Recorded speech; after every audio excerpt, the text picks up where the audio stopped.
KPPOD, Komite Pemantauan Pelaksanaan Otonomi Daerah. Halo teman-teman, dari pemberitaan media kita mengetahui beberapa hari terakhir Bapak Anies Baswedan, Gubernur DKI Jakarta mengunjungi sejumlah tokoh untuk pamit karena pada tanggal 16 Oktober 2022 ini masa jabatan beliau sebagai Gubernur DKI Jakarta akan berakhir.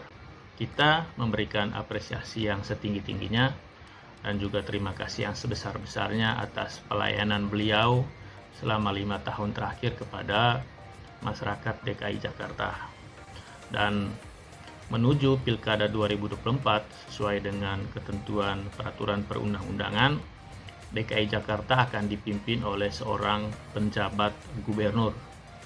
Dan dari pemberitaan media juga kita mengetahui pemerintah pusat, dalam hal ini Presiden Joko Widodo, setelah mendengarkan pertimbangan Wakil Presiden dan sejumlah menteri terkait, telah menetapkan Bapak Heru Budi Hartono, Kepala Sekretariat Kepresidenan Kementerian Sekretariat Negara, sebagai penjabat Gubernur DKI Jakarta selama 1 tahun ke depan, atau kalau diperpanjang selama 2 tahun ke depan.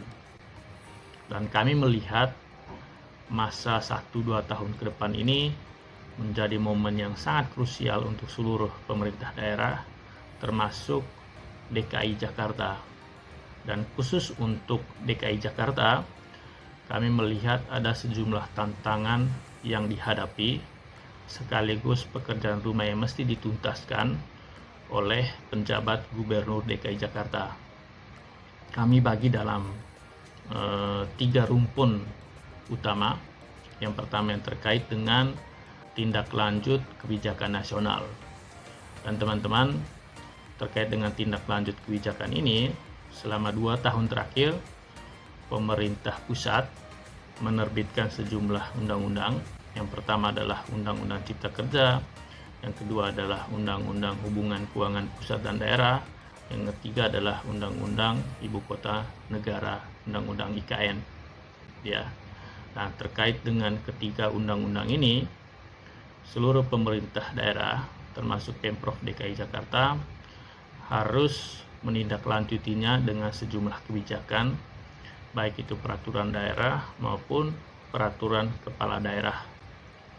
Khusus untuk tindak lanjut Undang-Undang Cipta Kerja, menurut kami Pemprov DKI Jakarta, terutama penjabat Gubernur DKI Jakarta, Bapak Heru Budi Hartono, harus bersinergi, harus berkolaborasi dengan seluruh stakeholders, terutama di sisi internal dengan OPD terkait dan juga dengan DPRD, untuk menyusun peraturan daerah terkait dengan perizinan berusaha atau peraturan kepala daerah terkait, agar tindak lanjut Undang-Undang Cipta Kerja ini, khususnya terkait dengan pelayanan perizinan berbasis risiko di Jakarta, itu bisa berjalan dengan baik, gitu ya.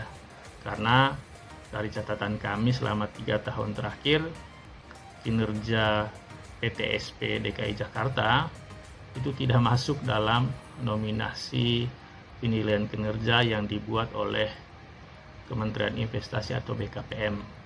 Tentu harapan kami, penjabat Gubernur DKI Jakarta mesti menaruh fokus pada tindak lanjut Undang-Undang Cipta Kerja ini, lebih khusus pada pelayanan perizinan berusaha di DPM PTSP DKI Jakarta.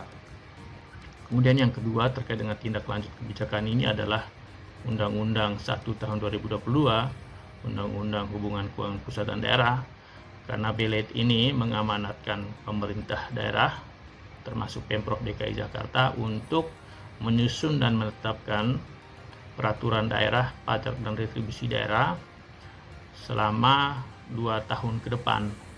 Dan undang-undang ini mewajibkan seluruh pemerintah daerah untuk menetapkan perda pajak dan retribusi ini dalam satu perda.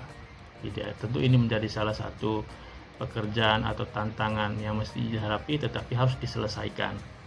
Dan yang ketiga terkait dengan tindak lanjut kebijakan ini adalah Undang-Undang IKN, karena Undang-Undang IKN ini memiliki implikasi terhadap DKI Jakarta, terutama terhadap pertanyaan bagaimana kelanjutan kekhususan DKI Jakarta ke depan. Dan kalau kita membaca Undang-Undang IKN, targetnya di semester pertama tahun 2024 ada keputusan Presiden terkait dengan pemindahan ibu kota, dan yang saat bersamaan tentu harus ada undang-undang baru terkait dengan kekhususan DKI Jakarta. Dan penjabat Gubernur DKI Jakarta menurut kami mesti berdiskusi, berkolaborasi dan bersinergi dengan seluruh stakeholders, terutama dengan DPRD, untuk menyiapkan poin-poin yang bisa menjadi masukan untuk revisi terkait dengan kekhususan DKI Jakarta. Itu yang pertama, terkait dengan tindak lanjut kebijakan nasional. Yang kedua adalah, atau rumpun kedua adalah terkait dengan tata kelola pembangunan di DKI Jakarta, mulai dari perencanaan, penganggaran, kebijakan, dan juga pelayanan publik. Yang dari catatan kami, kalau teman-teman mengikuti isunya, misalnya beberapa tahun ini masih ada kasakusuk atau polemik terkait dengan perencanaan dan penganggaran di DKI Jakarta yang dinilai oleh sejumlah pihak itu tidak transparan, tidak partisipatif, tidak akuntabel.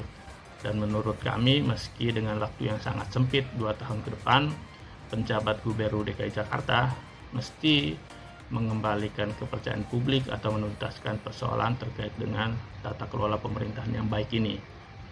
Dan masih pada isu tata kelola ini, kalau kita melihat survei sejumlah lembaga, ada beberapa pekerjaan rumah yang belum dituntaskan beberapa tahun terakhir ini, misalnya terkait dengan reformasi birokrasi, terkait dengan hunian layak, terkait dengan kualitas lingkungan, dan terkait dengan penciptaan lapangan kerja, gitu ya.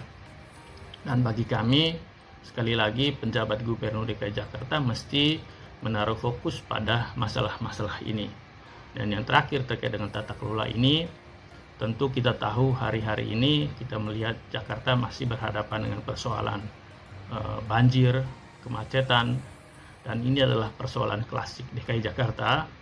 Dan ini juga menjadi pekerjaan rumah yang mesti diselesaikan oleh penjabat Gubernur DKI Jakarta, Bapak Heru Budi Hartono.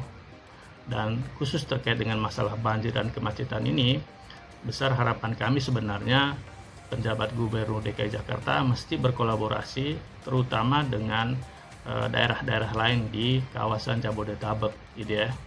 Dan ini mesti menjadi perhatian tidak hanya oleh Pemprov DKI Jakarta tetapi juga oleh stakeholders yang lain, terutama daerah-daerah di sekitaran DKI Jakarta. Dan yang terakhir, rumput yang terakhir adalah bagaimana penjabat Gubernur DKI Jakarta ini mempersiapkan sekaligus menyukseskan Pilkada tahun 2024. Dan bagi kami ada beberapa hal yang mesti diperhatikan. Yang pertama, penjabat Gubernur DKI Jakarta mesti menjaga keharmonisan, ketenangan, kenyamanan seluruh masyarakat DKI Jakarta menuju atau pada hari H dalam Pilkada 2024, terutama meminimalisir polarisasi di antara masyarakat. Dan yang kedua adalah penjabat Gubernur DKI Jakarta harus menjaga jarak dengan kepentingan politik agar penjabat Gubernur Bapak Heru Budi Hartono itu mesti fokus pada perencanaan penganggaran, penyusunan kebijakan, dan implementasinya, dan juga pelayanan publik di DKI Jakarta. Jadi itu beberapa tantangan dan juga pekerjaan yang mesti diselesaikan oleh Bapak penjabat Gubernur DKI Jakarta selama 1 atau 2 tahun ke depan. Selamat bekerja, Pak Heru. Terima kasih.